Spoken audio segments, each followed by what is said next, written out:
ইসলাম ধর্ম মানি না, মুসলমান আমরা মানি না, কোরআন জ্বালিয়ে পুড়িয়ে ছারখার করো, আল্লাহর কসম করে বলতেছি তারপরেও মুসলমানকে নিচ্ছিন্ন করা যাবে না। জীবিত কোরআন আছে দেশে কোটি কোটি কোটি কোটি। 10টা নাস্তিক থাকে, আল্লাহর কসম এই 10টা নাস্তিকের 1 বছর ধরে যদি দাওয়াতি কাজ করে তার নাস্তিক বানানোর জন্য আর 10টা লোক বানানো খুব কঠিন আছে। আর একটা বেদাতি হুজুর জুমার নামাজে 1 ঘন্টার ভিতরে 10টা জাল হাদিস বলে অলরেডি 30টা লোককে জাহান্নামী বানানোর পথ খুলে দিয়েছে।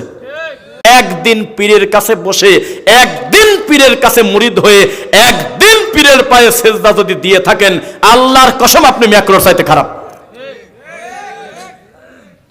ম্যাক্রো চিৎকার দিয়ে সারা পৃথিবীর ম্যাক্রো যদি বের হয়, ইন্ডিয়ার প্রধানমন্ত্রী সহ সারা পৃথিবীর হিন্দু যদি এক হয়ে যায়, আমরা ঘোষণা দিচ্ছি ইসলাম ধর্ম মানি না, মুসলমান আমরা মানি না, কোরআন জ্বালিয়ে পুড়িয়ে ছারখার করো, আল্লাহর কসম করে বলতেছি তারপরেও মুসলমানকে নিচ্ছিন্ন করা যাবে না।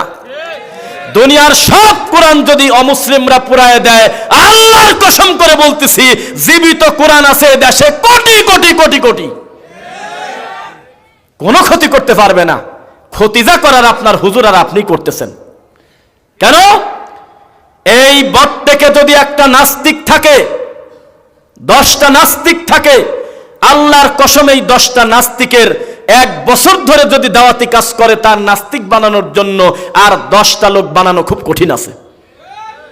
পারবে না। মারের চোটে এমনকি তার বর্ডার পার হওয়া লাগতে পারে।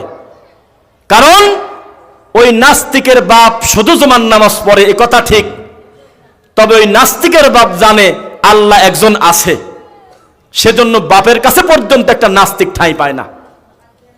গোটা গ্রামে জোকারের মতো ফেলফেল করে ঘুরে গোপনে গোপনে নাস্তিকতার দাওয়াত দেয়, চট করে একজন নাস্তিক হয় না, বহু পেরেশান লাগে।